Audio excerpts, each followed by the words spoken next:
Occult Confessions is brought to you commercial-free through the generous support of our patrons. Visit occultconfessions.com and click on Donate to help keep the history of the occult on the digital airwaves.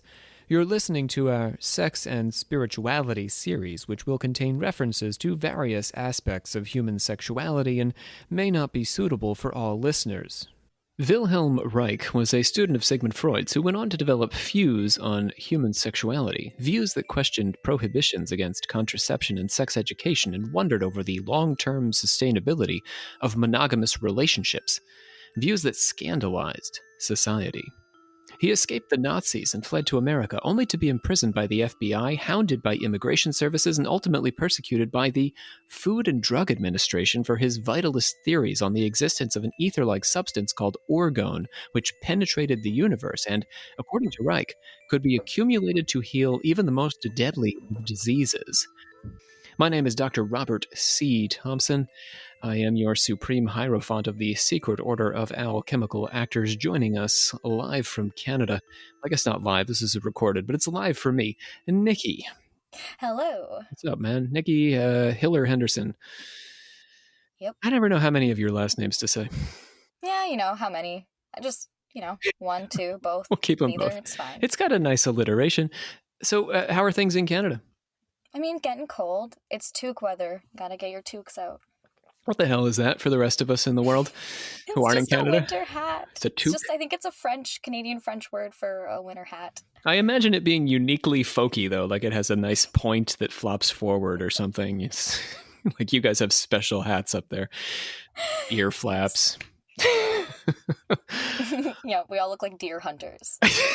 Olivia Litteral, it is birthday season for you. How are things? Happy birthday. Happy birthday. Thank you. I like how I have a whole season. You do. Well, I mean, I feel like Scorpio season is entirely yours. Oh, I was going for, yeah, okay. That works too. Thank you. I'll take it, I guess. I just associate all of Scorpio season with you. Oh, thank you. I'm trying to feel it, It's been hard. How many actors are Scorpios? Do you know? How many of us?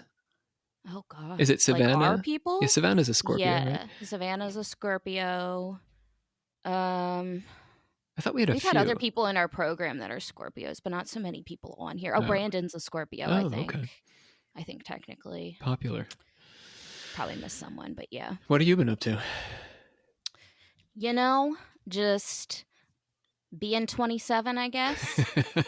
Feeling closer to the grave. Oh, come on. Come on.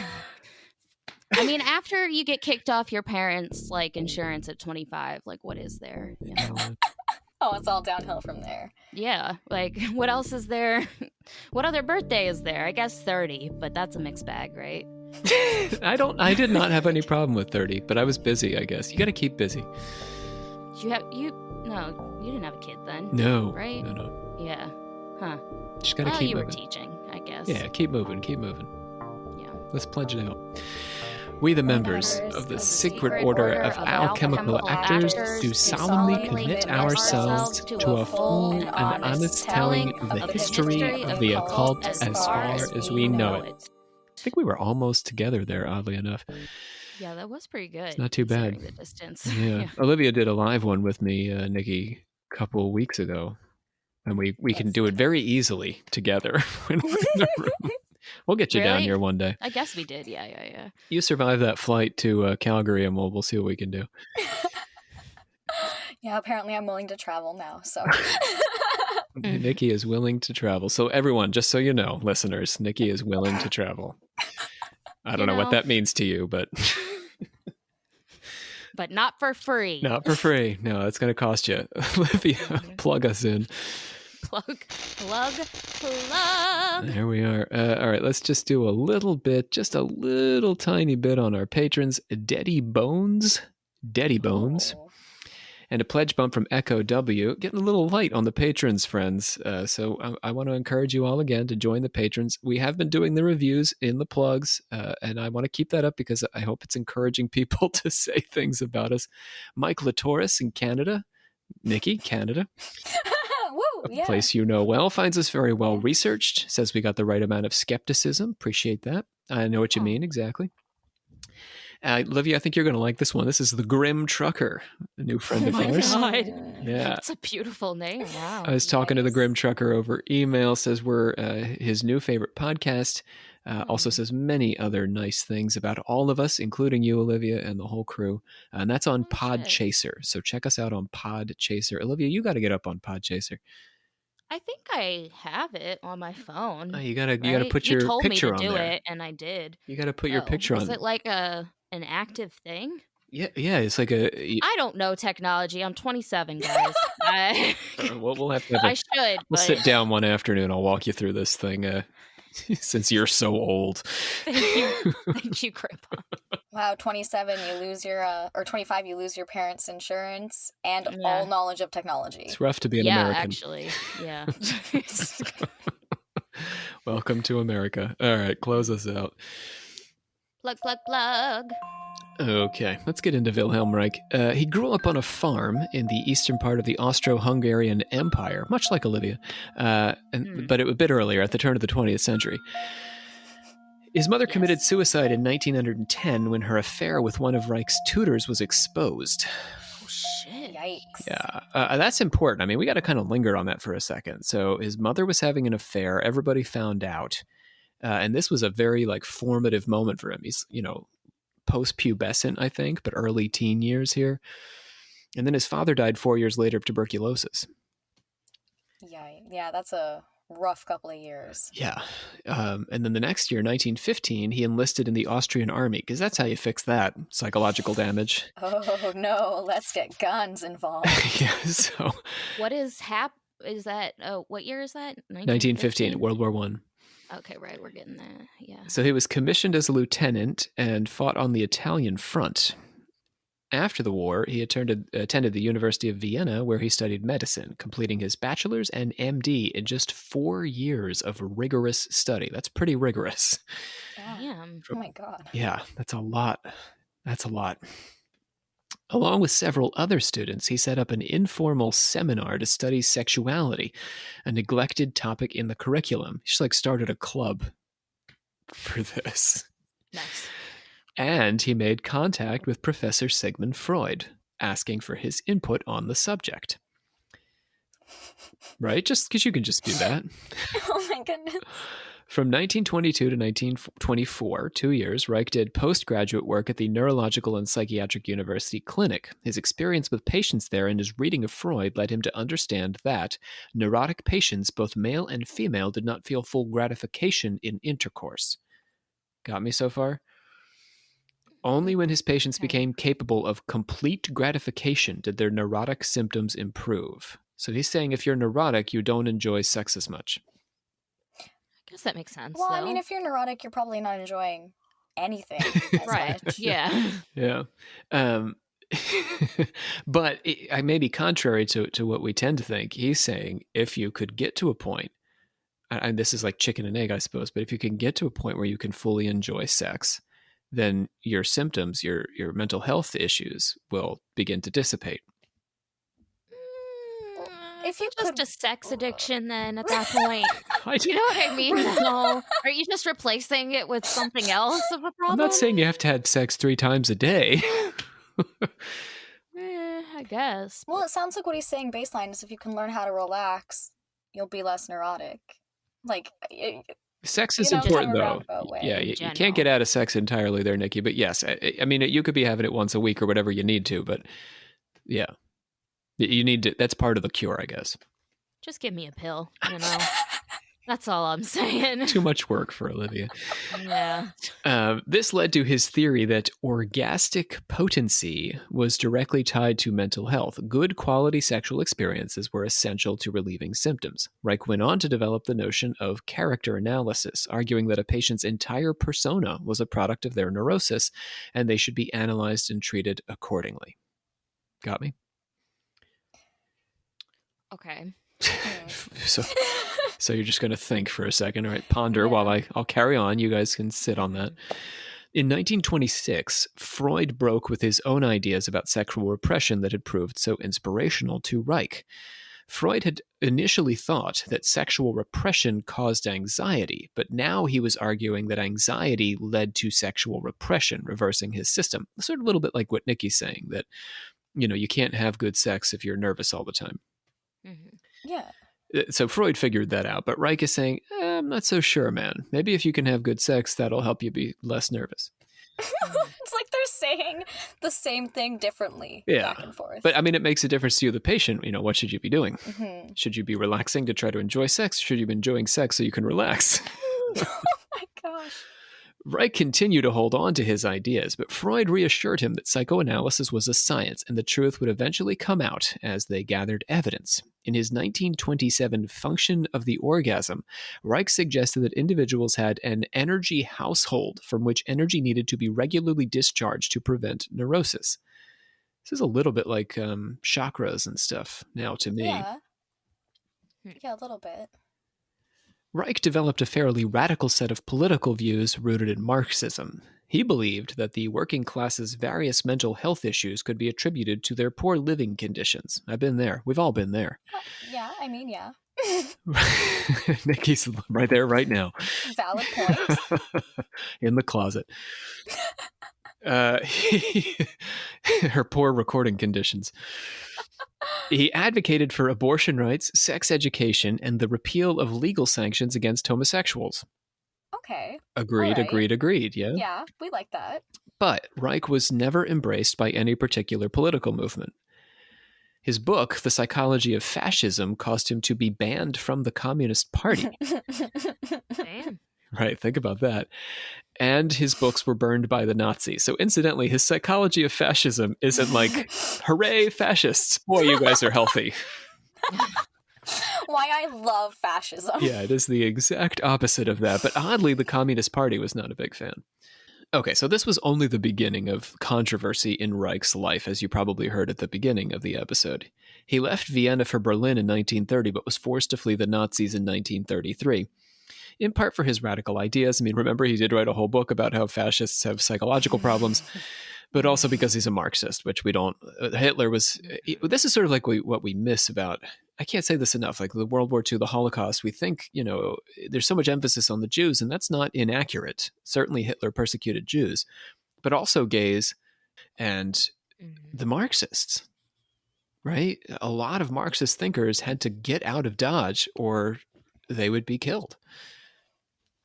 He returned to Vienna, then Denmark and Norway, before moving to the US in 1939 before the Nazi invasion of Norway. So basically, he's trying to get away, and Hitler's just chasing him down across Europe. Oh, no. Yeah, I mean, he's not the only one. A lot of intellectuals had this experience where they were trying to get away from Hitler, and, eventually it gets to France, where there's, Sartre and stuff hanging out. It's not fun. You can't get away from the man. Walter Benjamin, there were intellectuals who killed themselves because Hitler just eventually caught them and they felt like they couldn't get away from him. On his arrival, the FBI opened a file on Reich and had him imprisoned for a month, and the INS ran a long campaign to have the naturalized citizen Reich denaturalized and deported. I didn't know they could do that. What is that? INS? What is that? That's Immigration and Naturalization Services. Oh, yeah. Okay. What is naturalization? So that it's a way of making you a citizen. So you're considered a naturalized citizen. Oh, I gotcha. Yeah. Okay. Then you're not treated as an immigrant. Oh, okay. Guess I should know that as an American, but did not know about the INS. I guess I did, but anyway. In late 1947, the U.S. Food and Drug Administration began its campaign to shut down Reich's work, accusing him of medical fraud for his work on Orgone energy. Can you imagine being chased down by the FDA? Just can't catch a break. He's like, I'm running from Hitler. I'm running from the FDA. Yes, the cow people. So is this is the Orgone energy guy? This is Orgone energy guy. Yeah, we're getting there. Oh, okay. Yep. I read about him. I didn't connect the two until just now, but Sherry Schreiner was all about that Orgone energy. We'll be kinder to Reich probably than we were to Sherry Schreiner, I think. Yeah, I'm going to be kinder to Reich. I like him, but the Orgone theory is certainly subject to doubt. Ike talks about Orgone energy too, I think. Oh, this will be popular with our conspiracy listeners. I look forward to those crappy reviews. Glad you do. These people, I suspect it's the conspiracy listener. They write these completely useless reviews. They don't even reference anything, so we really just have to guess. They'll say things like trash, dumpster fire. That's all they say. That's all the review says. Like, which episode pissed you off? Was it me? Is it something I said? Was it Nikki? Like, what are you mad about? We don't know. Oh my gosh. We're just all Do you trash. just hate Canadians? Is that what this is about? It could be. I've posted what Olivia, like, it's like 100 hours of podcasts. Like, what in particular about this is a dumpster fire to you? Right. All 100 hours? Come on. Anyway, it's a very recent review. They don't bother me, honestly, anymore. But I do wish, like, at least I could know what your problem is when you post a review. Anyway, if you're thinking of shit talking us right now, please be specific. Yeah, just like make it entertaining at least. You know, if you're gonna go to the effort. If you're gonna say you hate us, tell us why you hate us. Exactly. Give me one reason. Exactly. Of course, none of us want it to be like, I hate this person. We would not want that. So, in second thought, just stick with the vague nonsense. Reich refused to appear in court, saying that scientific matters could not be proven in a court of law. His books, journals, and Orgone devices were gathered up and destroyed, which, in my opinion, was a fairly un-American censoring effort. Like, come on, his journals, his books, that seems a little like you're threatened by him, doesn't it? Yeah, that's a bit extreme. If you just think he's ridiculous and you don't buy the theory, why are we burning his stuff? No, that's totally being threatened, feeling threatened. And he is a Marxist, and there's anti-communism, right? So it kind of makes sense. People don't just burn books. Well, at that time, they kind of did just be burning books. Yeah, but they had a reason, even if it was wrong, you know? Hitler was threatened by the ideas in the books he burned, including Reich's books. And I assume the U.S. government felt the same way about whatever was in Reich's stuff, which I think was Marxist, and that may have been the reason. But the U.S. housed a lot of Marxists, like Bertolt Brecht, huge theater guy, a very important figure. He came to the U.S. I mean, we housed a lot of escaped Marxists who got away from Germany. It doesn't take much to ban a book here. Like, the Hunger Games series is, like, banned, in some places, yeah. But we're not going to burn them. Well, I don't know. Some people, why is it even banned? I think if the crazy PTA is going to burn a book, that's one thing. But if the FDA is going to do it, that's where I get a little... PTA just or a bunch FDA? Of PTA moms just like burning books. Reich and his assistant, Michael Silvert, were charged with criminal contempt, found guilty, and sentenced to 2 years in prison and a $10,000 fine.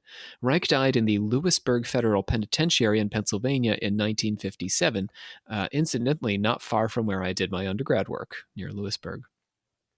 I was in Selinsgrove, Pennsylvania, which is a town that never gets mentioned by anyone under any circumstances. Never heard of her. And Lewisburg is a neighboring area where what's expensive? Bucknell is located. I did not go to Bucknell. I went to Susquehanna, but Bucknell's our expensive sister. I have no idea. Yeah, Central Pennsylvania, man. Central Pennsylvania. I don't even know where that is. They feel the same way about Eastern Shore, so or probably parts of Winnipeg, or just Winnipeg in general. So he was only in jail for 2 years, but he died there. In jail. Yeah. That sucks. Yeah, it's a rough break. Yep.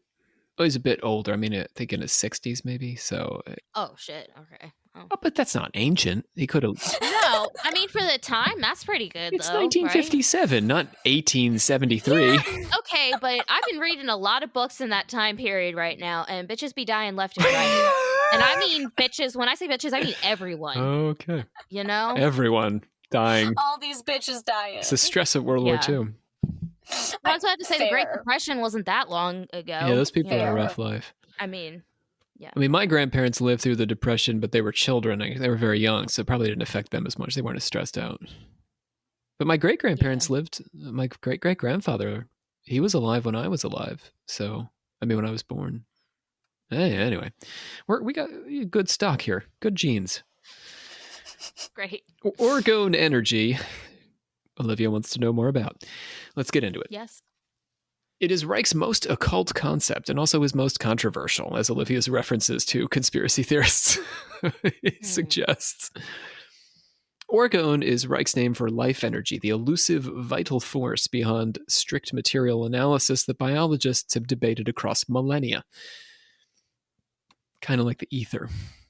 According to Reich scholar James DeMeo, Reich argued that there was a bioenergetic force, a life energy inside all living organisms that often expressed itself as emotion or sexuality. It could be directly observed through a microscope where it appeared as a bluish glowing field around living cells, particularly blood cells. Orgone energy is not limited to the bodies of living creatures. It also equates to a kind of cosmic ether pervading space, so you can see it out your window. But also under a microscope. Yes, it's everywhere. It's everywhere you want to be. It's in you, it's around you. Reich demonstrated the presence of orgone energy with heat waves seen rippling on top of hot pavement or deserts or on mountaintops. So when you see those ripples, that's orgone. He noted that while heat rises, these waves do not, but rather move in a pattern from west to east, which is fascinating if it's true. So we're all like, oh yeah, that's just heat coming off the pavement. But he's like, no, that's actually active orgone passing across the pavement. And I mean, who's to say he's wrong? Somebody, but not us. Furthermore, these waves can appear in all temperatures. Electricity, I think that I have seen them. Do you see them, Nikki? You get sundogs. What? That's what we called them. Some dogs in Canada. You call sun dogs. Like when when the sun hits funny and there's those wavy lines. But it could happen in the cold, right? Yeah, but it's like about the sun, I think, not the heat. That's why we call them like sun dogs. Sun dogs. You Canadians in your ways. I guess it looks like something's like running across the sky. I don't know. I love it. It's pretty fun. Yeah. Maybe that's just a me thing. Maybe I made that up. I don't know. Don't quote all of Canada on it. But... I thought you were trying to reference snow dogs at first, and I was like, what? Like a husky? But this is cooler. Yeah. Electricity in the atmosphere, white noise on the radio, the blue color of the sky, and the blue tint of water in deep lakes or oceans are all a product of orgone energy. The color? The color. The blue. The blueness comes from orgone. But if it's in everything... It is, and it's bluish. Why just... But it's in things that aren't blue. Why aren't we Avatar people then? Do you get what I'm asking? Am I making sense? I guess because the sky is transparent, that's why we can see it. But, when you hold... The orgone is, it's very light. So seeing it against other colors, it sort of fades to the background. You can't see it as clearly. Okay. And it can be more or less concentrated. Yeah, I think the things that Sherry Shriner would sell, I think they were blue, like the Orgone. Yeah, it's all about energy gun things. I love the white noise idea. Like, who knows what white noise is? Reich does. Orgone energy penetrates everything at different speeds. It is present everywhere, different only in density or concentration. Orgone energy accumulators operate everywhere. So you're probably saying to yourself, how can I build my own orgone energy accumulator? Is that what you guys were thinking? Absolutely. You could just buy it, but yeah. Oh, I'm going to tell you how. Well, that's no fun. DIY. Follow these easy steps. That's true. You don't know what you're buying on the internet. Make it yourself. First, create a box out of an organic and non-metallic material, but not wood, which is a bad absorber. So I guess like clay or earth or something. I was about to say, you just took out the biggest contender. Yeah. Wood. I think clay. You could do a clay box. Organic layers absorb and metallic layers reflect orgone energy. So the organic layers should be on the outside and metallic on the inside. The air quality should be dry rather than humid, since humidity attracts orgone energy and does not allow it to float freely. So keep it dry. Closer to the equator and further from the Earth's surface at a higher altitude are the best climate conditions for orgone therapy. So build your box, climb the mountain, set it down, get inside. You don't want to climb the mountain? The middle of the prairies. Oh, yeah. There's no Arizona, mountains. Dry heat, perfect. The closer the patient's body is to the metallic wall, the better, and the more orgone accumulators in the room, the stronger the effect in a single accumulator. The constant temperature difference at the orgone accumulator invalidates the absolute validity of the second law of thermodynamics, which assumes that there exists only a potential from the higher to the lower energy level. The Orgone accumulator demonstrates the principle of an energy shift from the lower to the higher level, the buildup of energy, the creation of a higher potential, the orgonomic potential from low to high. Well, I've seen a picture of like the Orgone box or whatever, I've just seen one where it's open and like the inside of the door is like metal, and it looks like a when you the whole body padded stands cell. inside. Yeah, one of those. It looks like a very tiny padded cell. Yep. Oh, what the fuck? Sorry, I just started looking up pictures. Is this what this really looks like? Are you looking at the old pictures? In a fucking box? Yeah, that's all. Yeah. Oh my god, no! What Houdini bullshit is this? Can you imagine if you're claustrophobic and he's like, this will help your neurosis. You go in, you start hyperventilating. I would have a mental breakdown if you put me in here. Does it lock? No, why would we don't need to lock How it? does it stay closed? There's no reason to lock it. It doesn't look like there's even a latch on the door. Just gently close the door. It does look pretty menacing. It literally looks like some toy box killer shit. I don't know. It's It's not okay. I don't know. It's good for you. It's like a locker. It's good for you. Oh, okay. This one has a little latch. The other one I was looking at does not have a latch on the door. Okay, anyway, I'm sorry. Medical benefits come from daily regular sittings, ladies, inside the accumulator. You need to sit for 5 to 30 minutes a session. You can only 5 minutes. You could do 5 minutes, with the session decreasing with regular use. You might have to start with 30.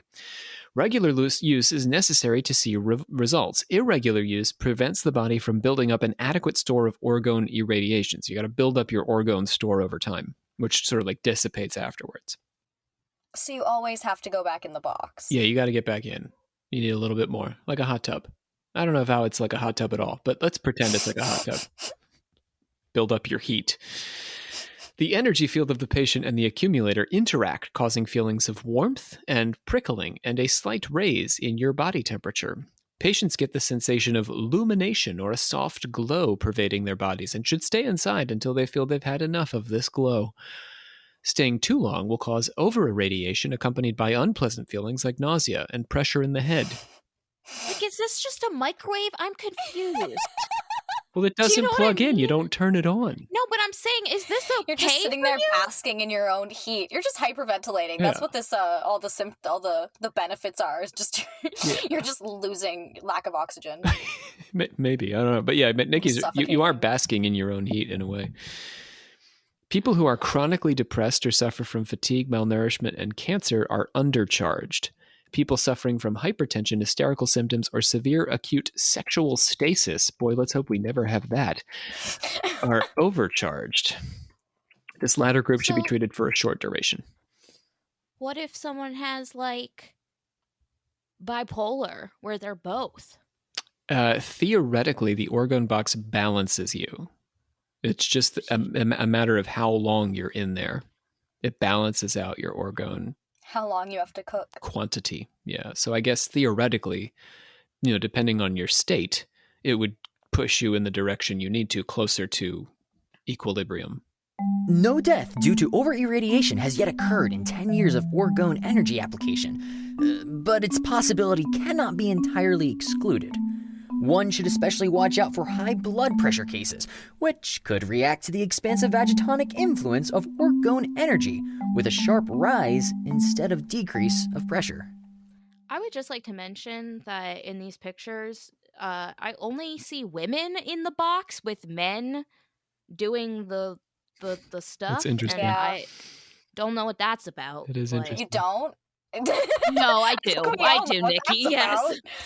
I mean, that goes back to Freud treating the but... hysterical patient, the hysterical woman. Mm-hmm. They're these housewives that are just Well, yes, because they have emotions, Olivia, so they're hysterical. Oh yeah, you're right. Frenzied as shit. In Reich's defense, though, I have to say that when it comes to new ageier stuff, women are often more open-minded, right, about these things, mediumship and that kind of thing. Historically, women have been more open-minded, so it could be that as well. Yeah, so. It's just interesting that the men are making it.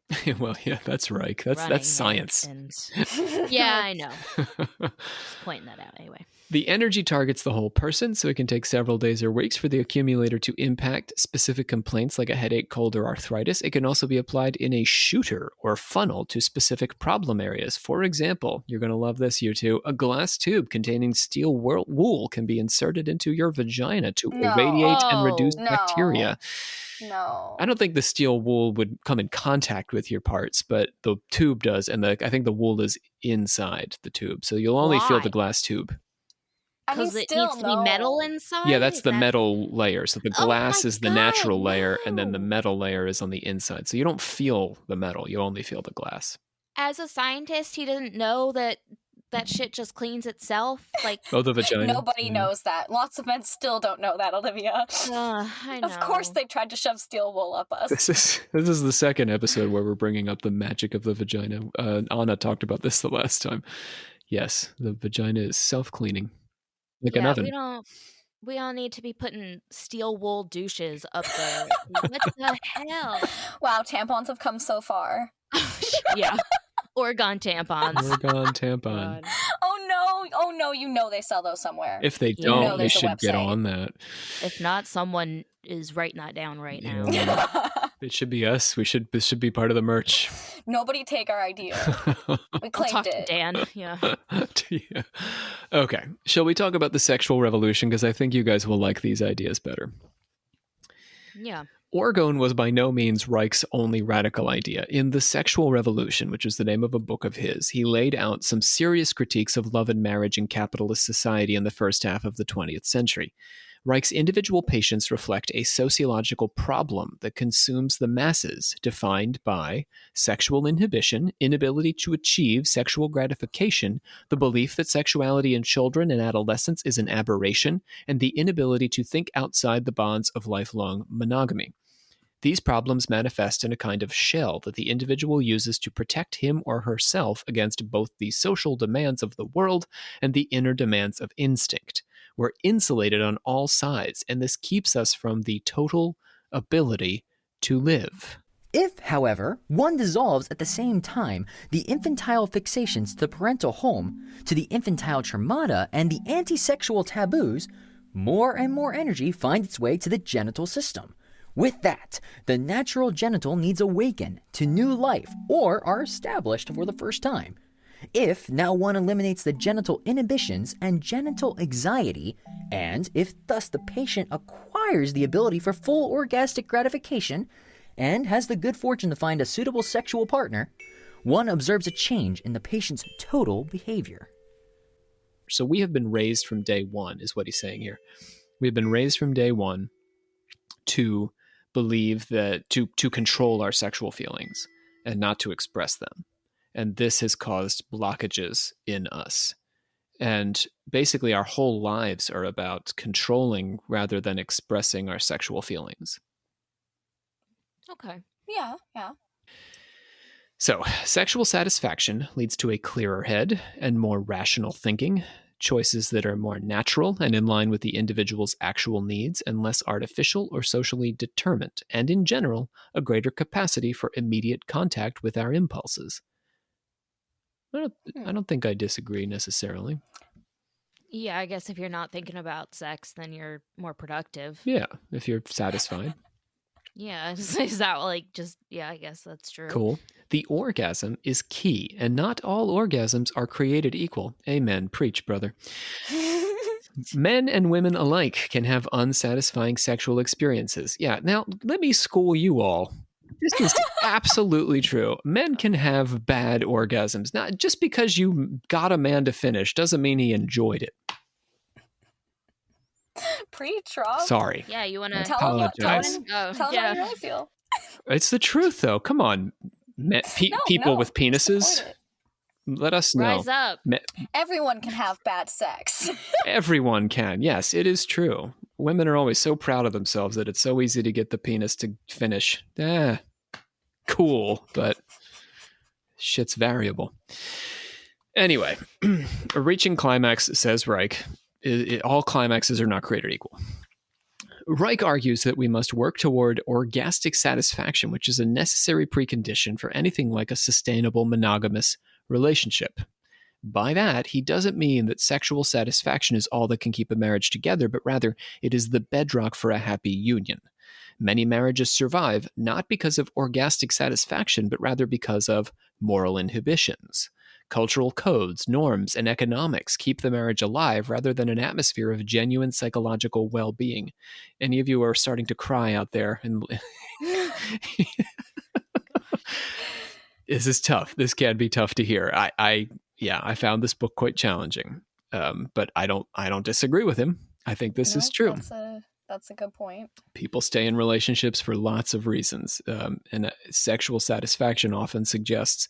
But here's the other thing: doesn't always suggest that you're enjoying the relationship. People aren't always in relationships they're enjoying. Is part of what he's saying here. Mm-hmm. Reich imagines a situation not unlike what many of us have achieved in the Western world, in which teenagers are raised to discover their capacity to achieve sexual satisfaction at the onset of puberty and long before marriage. Now, again, this is the 1930s, so this is a pretty wild idea. We went through a period and continue to fight this out, Olivia, am I right, in the United States, on sex education and when it's appropriate? Yeah. But, if you go back, masturbation, we've been obsessed with keeping kids from touching themselves. All that comes to mind is that cross, that bed thing where it's like you strap your kids' arms down like Jesus on the cross. Kellogg's cereal, graham crackers, we invented cereals to keep kids' hands busy so they didn't play with their bits. What? Yeah. Yes. Welcome to the Western world. Yeah. My kid likes to be naked, and it's kind of annoying because I got stuff to do. I got to get her jammies on and put her in bed. But the Reich in me is oh, fine, I'll let you have 10 minutes of naked time. You know what I mean? Just let you run around. Yeah, I have a clock. I'm fine. This is your whatever. You gotta let her have it now, because someday it's just going to be a lot less, more limited, I guess. Yeah, I suppose. Of situations where she gets to just... In Reich's universe, Olivia, I think he would try to correct that. But yes, you're right.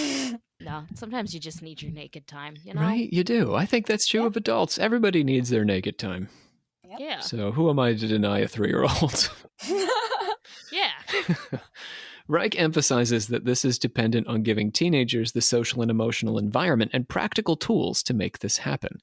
In order to be able to live sex economically, it is not sufficient that the girl have a free genital sexuality. She need, in addition, an undisturbed room, proper contraceptives, a friend who is capable of love. She needs understanding parents and a sex-affirmative social atmosphere.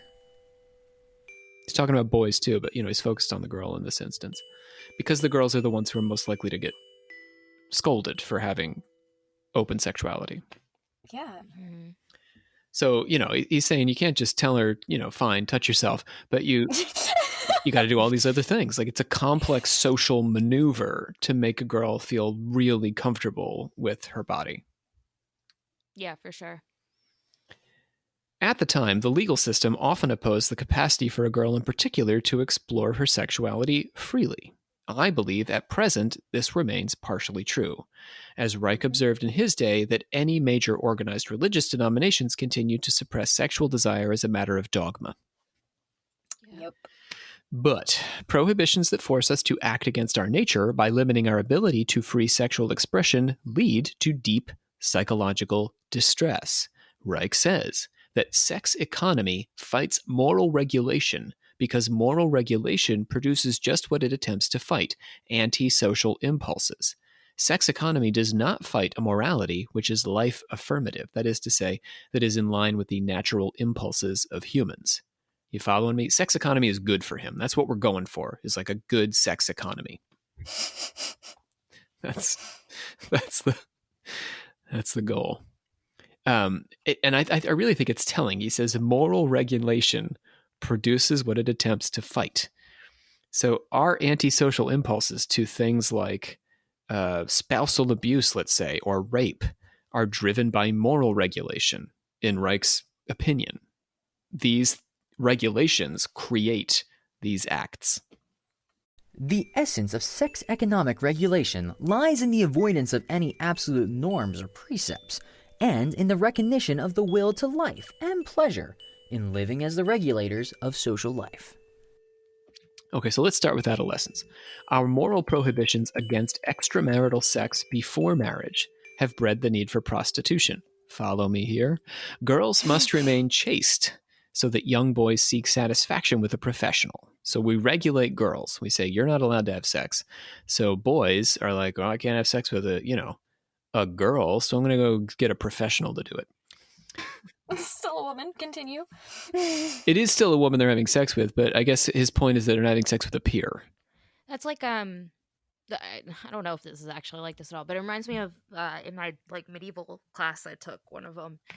They were talking about how like it was pretty common for like, especially in certain countries, for like men, like young men before they were married, to take on like basically like concubines or like whatever you want to call them, and then like could have kids or do whatever and be sexually active, and then like when they were expected to get married, then they had to like normally drop them, you know, and then aristocratic men, you mean? Yeah, like yeah. Upper class men. For the most part. I guess there was some like concubinage gets weird, and anyway, but Reich says that under these circumstances, sex takes on a mercenary character as opposed to being the tender connection between two people seeking to satisfy each other's needs. With the prostitute, only the male's needs matter.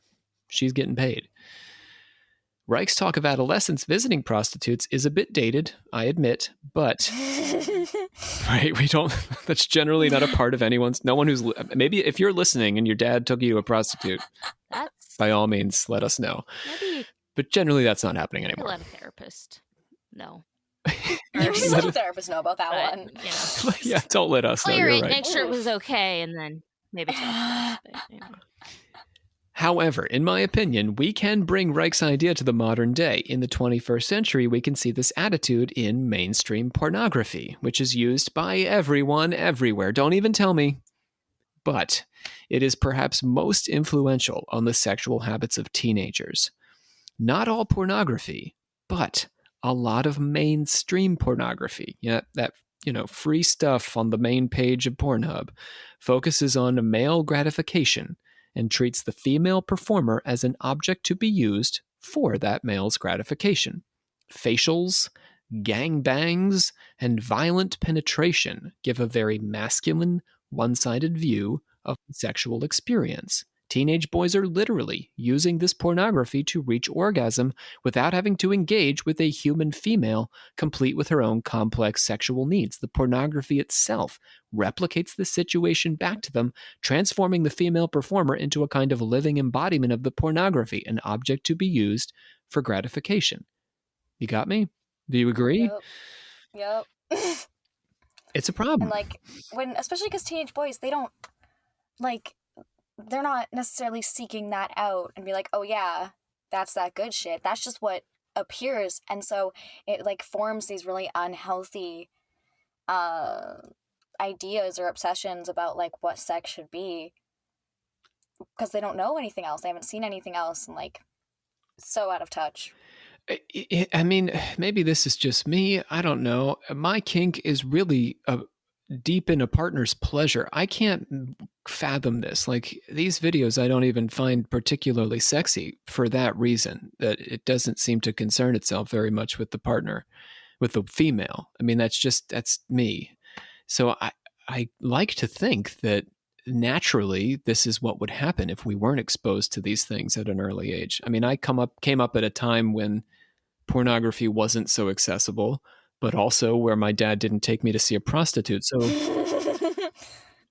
maybe the 90s were a great time to develop your sexual identity. I don't know. Okay. Not the fantastic time for folks who are not straight, but give it a decade and things got significantly better there too. I've had even discussions with people that identify as male who have said they specifically will only watch amateur porn, super people just recording in their homes, because it's the only thing that's remotely real, and normally it is a reciprocation involved. It's not Well, I guess it could also be one-sided. I don't know, but like that was their rationale, and I was like, huh, that's pretty interesting.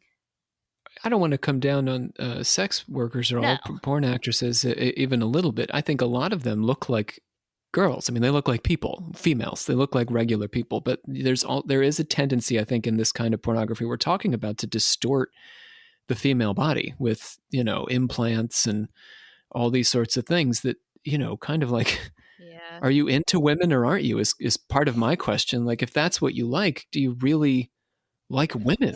It skews the concept of yeah, what people look like. Well, I think also something that I think OnlyFans like has kind of brought to the table for all of the pros and cons is like, I feel like it's more like you get to really pick what you're looking for in a like, you know what I mean? And it's like these real people.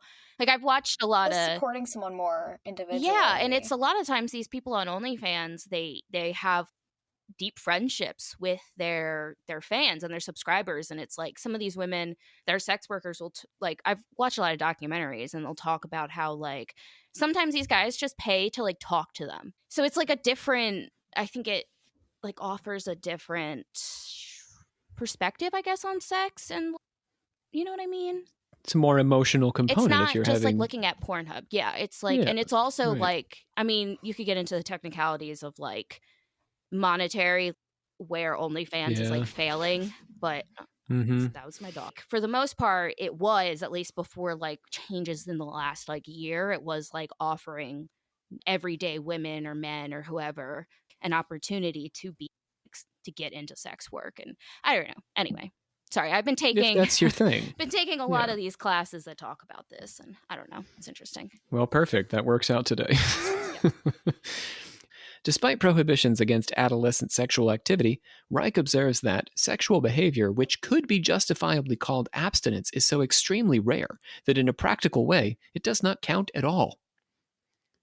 Masturbation is the product of the adolescent's inability to marry and fulfill the sex drive. However, it's better than abstinence. Those with the most unfavorable prognosis never masturbated but suppressed their sexuality. Abstinence, he says, is dangerous and absolutely harmful to health. It causes nervous disturbances, or the adolescent begins to indulge in elaborate sexual daydreams, which interrupt his ability to function in his daily life. I don't know how you get out of elaborate sexual daydreams as an adolescent, but still. Yeah, that's a point. It's just part of the territory, Reich, but I get his point. There used to be a lot of scolding against masturbation. I think in some households this is still the case. Yeah, I think also for like women or females, it's even more like typically you don't learn about masturbation until you're like in your 20s. At least that's been my... Isn't that odd? Yeah, no one wants to talk about female masturbation. It makes everybody uncomfortable for some reason. Yeah, I mean... I don't get it. I don't even think, like, to be totally, like, honest, like, I didn't have any comprehension of what, like, an orgasm even felt like, or remotely, until I was in my 20s. Because it's just not... I guess it leans into the whole, like, especially if you're straight, or, like, you're sleeping with, like, you're female sleeping with men, I feel like it tends to... Like, the whole porn thing, like you were saying, I guess that's where that factors in. Like that makes me sad, dude. Yeah. Nikki, can you make me feel any better, or? No, I think I was 18. Oh, well, that's a little bit better. That's a little bit better, slightly better. But I've been having sex for a while. Well, boy. I mean, I lost my to get like, if we're gonna get into this, I don't know if we want to get into this, but I lost my virginity. It's up to you, man. Like, way young, and not like that sounds bad. It was by choice, but well, as much as my boyfriend when I was 14 was like, if you love me, you'll do this. And I was like, okay, like, well, like I feel like I was having sex all through high school and stuff like that, but I wasn't like getting any like personal gratification from it really, and didn't really like understand that I should have been. Do you know what I mean? Exactly. Like that was never a thought. Yeah. It was like, oh, this is a chore. Like I have to do this. And then it wasn't until my 20s when I like finally was like with a partner that cared.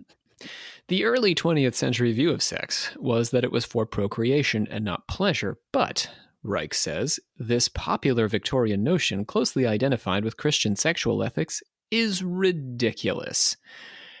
Women can reasonably birth and raise about 5 children, he says, but Hey, I didn't know we were labeling how reasonable. Okay.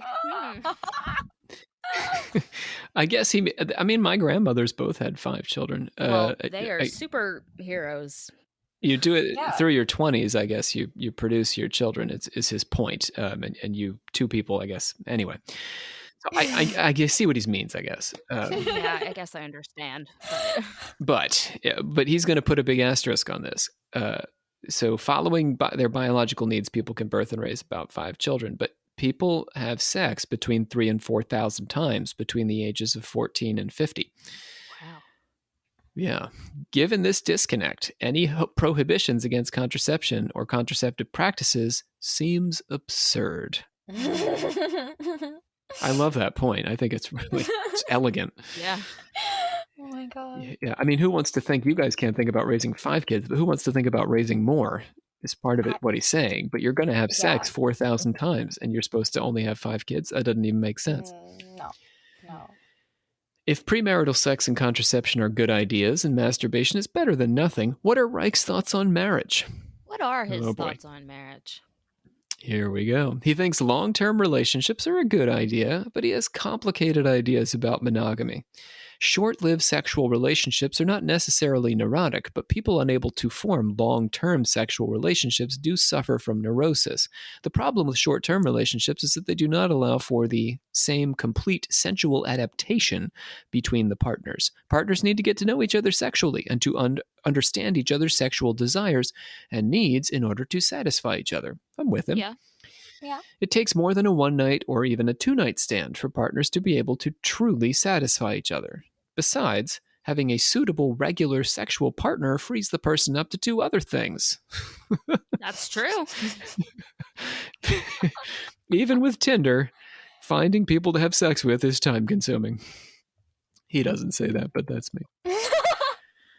On the flip side, all that swiping, who has time? I got shit to do. I have a podcast and a job and kids. Come on. Yeah, and a wife. Right? Right? That wife, she really eats up my Tinder She time. really does. Yeah. Couples seeking couples. On the flip side, the difficulty of a permanent sexual relationship is a contradiction. First, you experience the temporary or final dulling of sensual desire balanced against the increasing tender attachment to the partner in every sexual relationship, Reich says. Sooner or later, this is going to make some people sad. Wait, what? You're saying that if you get closer to someone, it gets worse? Like sex? Just follow me. Follow me. Get sad later. Don't get sad in advance. In every sexual relationship, Reich says, sooner or later we experience periods of diminished sexual attraction or sensual indifference. Oh, okay. Come on. Yeah. This indifference inspires an unconscious hatred of the partner. The wife hates her husband. The wife really did. The wife hates her husband because she desires other men. The husband hates the wife because he desires other women. Or, this could be in a gay relationship as well, or whatever. And the spouse frustrates the partner's desire for these other people just by existing. Then you meet somebody else's wife and break up her marriage, and together you plan how to murder your wife and frame the gardener, and you all end up on an episode of Dateline or Sword and Scale, or honestly, probably both, and like 15 other true crime podcasts. Reich says all that. Mm-hmm. Oh my gosh, he predicted true crime podcasts. Yeah, that hatred. Yeah, I mean, how many Datelines are there? Like, it's all about a guy a guy or a woman. It's also women who murder their husbands with the guy that they're sleeping with. There's a lot of people who do that. It's a problem. Nobody would think of blaming anybody for not wanting to wear the same dress year in, year out, or for getting tired of eating the same food all the time. Only in the sexual realm has the exclusiveness of possession attained a great emotional significance. This, because of the interlacing of economic interests and sexual relations, made natural jealousy expand into the right of possession. Just break up, Yeah, you'd think that would be a lot easier than a literal entire murder plot. It goes to show you how deep this marriage thing is in society. That's true. Maybe like, oh God, right? There's like money and shit involved. Forget marriage isn't just like, oh, you love that person and like you wrote it down on paper. It's like, Oh God. divorce, All your assets entanglement. and the children. It's a disaster. Yeah. Wow. These people on Dateline think it's just easier to murder somebody. I mean, it kind of, no, that's a bad thing. But it kind of sounds like it's a lot of work to get out of a marriage. Be careful, Nikki. One day someone will go back to this episode in a court trial. Oh no. What? Haha, just kidding. She didn't mean that. But it'll be great for our listenership, so... Woman confesses to killing husband 5 years before marrying him on podcast. Oh my God. Once individuals push through this irrational idea that is marriage, they find temporary extramarital engagements do not threaten or undermine their relationships. This, Reich acknowledges, is difficult and rare. So he's sort of advocating open relationships in a way that you could be with your partner but have a little, side action, and that will keep you happy and happy with your partner. Okay. So why don't we do, I know, open relationships, we know these days, and we all know people who are trying them and it's never going especially well. I mean, if it's truly like, I don't know. Some people can do it, but It's tough. If it's truly what both people want, then they can make it work. But what I see often with people who try is one person is doing it to please another person. And that gets really messy. One person wants it more than another. Couples seeking couples, like that seems like, but that seems like the best arrangement to me, right? Couples seeking couples. Like everyone's involved. Nobody gets left out. It's when you're going on dates and your wife's at home. That's when it gets weird. That is weird. Or when you're, open about being attracted to women and men, and then a couple's like, oh, so you want to have sex with both of us at the same time. It's like, that's not a what lot. that means, actually. Yeah, but it could. I guess, Nikki, in my universe, I'm all right with that. That sort of makes sense to me. Like, because then they're both there for the relationship. I get what you're saying. Like, that doesn't imply that you do want to have sex with both of them. But if you did, I think it's more on the table with everybody. Well, yeah, if everyone's on the same page about it. Couple seeking Nikki. Oh no, that's like when Olivia made that joke about her and Ryan seeking a God. third. Oh yeah. Right. You're always getting caught up in that. Society has great interest in maintaining, says Reich, the authoritarian family and reinforces what is, from the standpoint of psychology and biology, very difficult to maintain. The nuclear family reinforces patriarchy, heteronormativity, and the conditions for its own reproduction ad nauseum. All of our families are little, like, capitalist self-reproducing entities. Okay. Reich relates the strange story of the Cleveland City Schools, which decided to teach the card game bridge to students so that when they married, they would be more likely to spend time together at home, quote, in good company. God. Rather than separately doing their own activities. They didn't want dad to go out bowling. They didn't want bowling night. Oh my God. Keep no individual solitaire. Keep them together. Yeah, this whole podcast would horrify the Cleveland City Schools because my wife is nowhere to be seen talking about sex with strange women. Yep. And you guys aren't even playing bridge right now? Nope, we've never even picked up a deck of cards. Women's and children's economic dependence on men requires the continuation of monogamous marriage. Theoretically, a communist system that empowers all workers would relieve this burden and eliminate compulsory marriage. So again, in the 1950s and 1940s, this makes good sense. A woman has no freedom to live her own life because she needs that man. If she divorces him, that's it. Reflecting the ethos of the time, which continues to linger, in my opinion, in our 21st century culture, Reich says it's easier for a man to cheat on his wife than for a woman to cheat on her husband. Let me explain. When a woman cheats on a man, the men are considered cuckolds or impotent. Oh. Okay. This is still true, right? It like unmans him. Yeah. I stereotypical culture, social Yeah, you might as well lop off his genitals. Yeah, okay. Lorena Bobbitt heard that.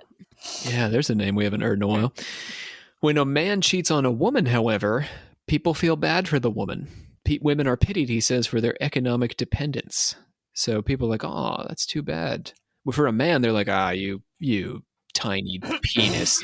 I feel like that's like kind of true, but then I would also counter that there's a lot of circumstances where women are then blamed and like, well, what were you not doing for him that made him go seek elsewhere? But Yeah. I mean, I think it's more common for a man to get that line of thinking, oh, well, he wasn't pleasing his woman, but I hear you. Yeah.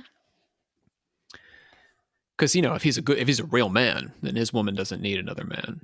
True, but if she's like a real woman and is doing her job as a wife, quotes, air quotes everywhere, you know. I will say I have heard that. Yeah, I've heard that line of thought in certain communities. Pity for housewives. You have nothing. Mm-hmm. Your husband is like your line to money and shelter and literally everything. And then if they cheat on you, like, of course people are going to feel bad for you because they're like, oh no, Susie's going to be homeless soon.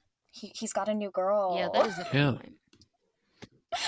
The demand to have sex with one partner for life is difficult, especially for the woman on whom extramarital prohibitions fall hardest. He says the demand for a lifelong sexual relationship creates a necessity a revolt against the compulsion, whether this revolt is conscious or unconscious.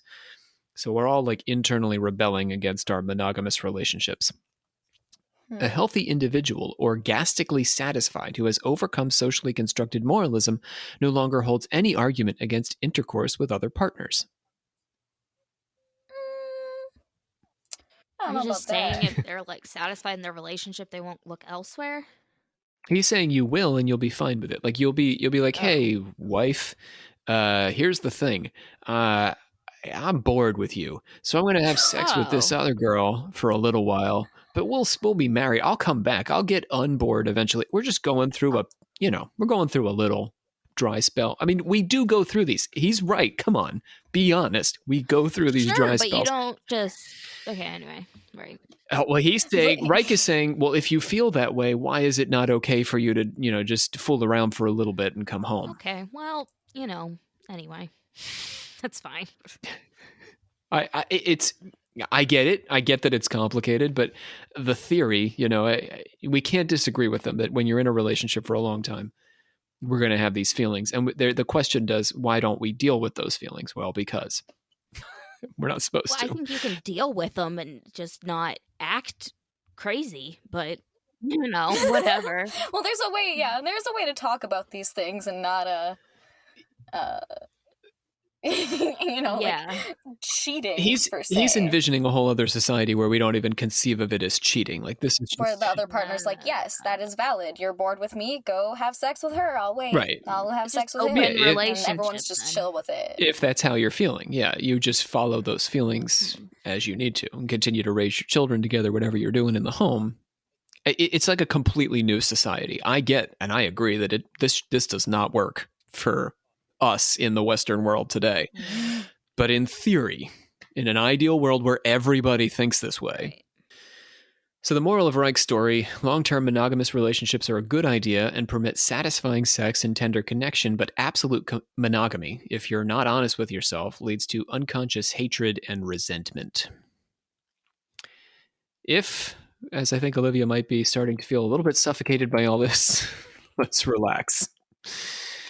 Reich is a modernist, so here we go. Rob's take. I'm going to straighten this out, make us feel a little bit better. Reich is a modernist trained by Freud who saw sex as the fundamental element of human life. For a modernist, there has to be some single underlying structure that explains everything. Reich actually split the baby by ascribing a psychoanalytic perspective on sexual repression and Marxist economic philosophy, sort of joined them together. But as the existentialists and postmodernists discovered after the modernists, the complexities of reality cannot be boiled down to one single underlying force that explains everything. If we're miserable, it's not all sex, but it could be a little bit sex, or maybe even a lot sex. Reich had some truly penetrating observations about the complexities of sexual psychology, pun intended, particularly for the time. But married life is too complicated to be reduced down to the bedroom. Reich is right that intimacy and sex are an important component, not only of a relationship, but for most people, a life. And we can lie to ourselves about sex as profoundly and fiercely as we lie to ourselves about death. But if you murder your wife, sex is only part of the problem. And if you're happy in marriage, it's not solely because you're having great sex and occasionally invite your neighbors to join you. Sex is a big part of life, but there is more to life than sex. That's how I'm concluding our whole series on sex. There is more to life than sex. Reich himself demonstrated this in his rich career of research, writing, and radicalism. Final thoughts, ladies? Yeah, way more interesting topic in general than I thought. All I really knew about it was those weird little, as Olivia put it, little microwave boxes. I didn't know that the guy had some more interesting views than I expected. Yeah. Olivia, thoughts? I feel like I'm more confused on how Sherry Shriner and like all these conspiracy people use the Orgone thing, because now I'm like, what? But it's fine. Also, I feel like everyone's gonna know a lot more about me than they really anticipated this episode. And I could put it on the Patreon, maybe. I mean, I don't. That was a long but it was digression. A lot. So. Yeah, it was a tangent. Yeah, it was a long digression. So we might drop that on the Patreon. We got a little tangenty there. We did. Yeah. But... So if you feel like you didn't hear enough about Olivia's sex life or Nikki's or my opinions, then certainly by all means become a patron. And if you'll join the Patreon, if you hear more, then I could just post monologues just talking about. We got lots. Me and Olivia. Oh my god! We got a lot of stories. Just Nikki and I talking about that for Patreon. Yeah. Exactly. Call Occult Confessions your daddy. So let me just close with a right quote that I'm going to read rather than have our guy do it. In the conflict between instinct and morals, ego and outer world, the organism is forced to armor itself against the instinct as well as the outer world. The armoring of the organism results inevitably in a limitation of the total ability to live. Isn't that what we do as artists, right? As people who storytellers, people who express ourselves, we try to take off that armor. Get naked. We got to get naked. Yep. Nikki knows. Yep. It's warm in this closet. Again? You did it again? Okay, so our sources today. When you said warm in that closet, I started thinking about those boxes again. I'm honestly. This is my Orgone closet. I just need a metal layer on. Oh no, it's wood. It won't work. Yeah. Nikki gets naked in her Orgone box. I don't like those pictures anyway. They're really yeah. Anyway. Sources today include Wilhelm Reich's The Sexual Revolution, translated by Theodore P. Wolfe, Wilhelm Reich's The Orgone Energy Accumulator, Its Scientific and Medical Use, James Strick's Wilhelm Reich Biologist, and Philip W. Bennett's The Persecution of Dr. Wilhelm Reich by the Government of the United States in the International Forum of Psychoanalysis, 2010. All right, Olivia, let's get out of here. I hereby adjourn and declare closed this meeting of the Secret Order of Alchemical Actors till such a time as we get together and do it again. My name is Rob C. Thompson. Our voice today was by Sean Priest, doing Dr. Wilhelm Reich. Joining me at the mic is our Nikki Hiller Henderson. You got to get a title, man. I do need to our get Nikki, a title. Our Canadian. The Canadian. Yeah, we'll do better than that. Maybe not. Livy and I will start thinking about it.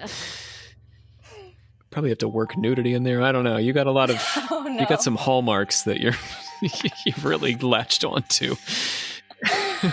Olivia Litterall is our Queen of Scorpio season. Woo! It's here. And Grandmaster. Cool. Yes. And cool. All right, that's it. That's it for sex, guys. I hope you enjoyed it. We will certainly talk about sex a lot more on this show, but that was our season devoted to things sex other than sex magic. Next time, we're going to start our season on doppelgangers. Dun, dun, dun. Yeah, doubles that haunt us. All right, here on Occult Confessions.